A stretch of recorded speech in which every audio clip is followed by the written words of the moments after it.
With Lex Cornia, it was an ugly week around the entire state this past week. After the Jackson game, you were looking at some of the scores and you saw that it was kind of chaos, as the game that you played was a little chaotic at times with a couple, two big lead changes in particular where that Jackson took the lead that you were able to overcome. So it seemed like at the end of the day, the theme of the week was just survive and get through, because not a lot of the state did. I think there's a lot of parity in our state, more than what people think. You know, a team like Jackson, I know they've struggled earlier in the season, but you play these good teams in 4A and you get better.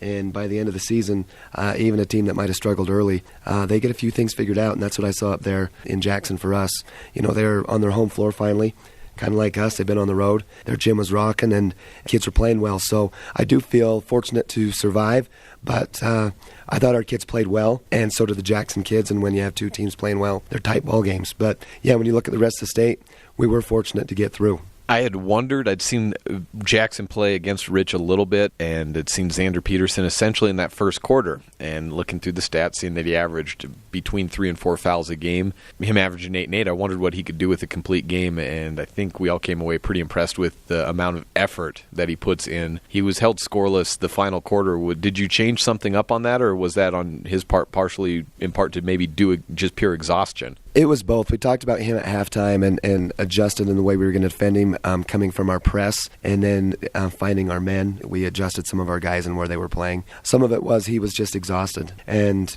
you know, when he put a team on his shoulders like that, which I really felt like he did, it's hard to sustain that for 4 quarters. I was really impressed with our kids. I thought our scoring was very balanced. So in the fourth quarter, we were more poised to make a run. And I think that's been a theme lately that, you know, we have 3 or 4 guys who were scoring for us, and especially this Jackson game, I thought our balance on the offensive end was huge for us. It turns out that Rock Springs is the team that gets through the first half of the conference, the only one in 4A at 5-0, the only one that gets through undefeated. You have a Thursday-Saturday matchup this week, first with Green River, and then a day off, and then Rock Springs. For a coach, this allows you to kind of split up the workloads. But do you spend the first 3 days in all preparing for Green River and then one with Rock Springs, or how do you plan to work that out? You know, every game is important, and every game's dangerous for us when you look at our conference. So, you know, we prepare for one game at a time. I like our schedule this week because we do have that Friday that we can devote to Rock Springs. But our first couple days of practice are always about us. You know, these are high school kids, and I think you got to take care of your own house before you start looking across the street to others.